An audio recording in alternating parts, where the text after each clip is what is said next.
Hi, இப்போ நான் காஞ்சிபுரத்தில் எதோர்த்தக்காரி பெருமாள் கோயிலில் இருக்கேன். இந்த கோயிலுக்கு நானே இப்போ தான் ஃபஸ்ட் டைம் வரேன். எப்படி இருக்குன்னு பார்க்கலாம் வாங்க.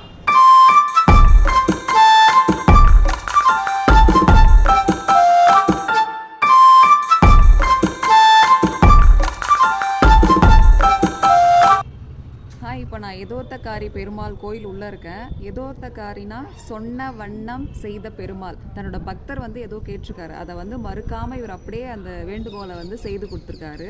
அதனால தான் சொன்ன வண்ணம் செய்த பெருமாள். சமஸ்கிருதத்தில் எதோர்த்தக்காரி பெருமாள் கோவில் அப்படின்னு இதை சொல்கிறாங்க.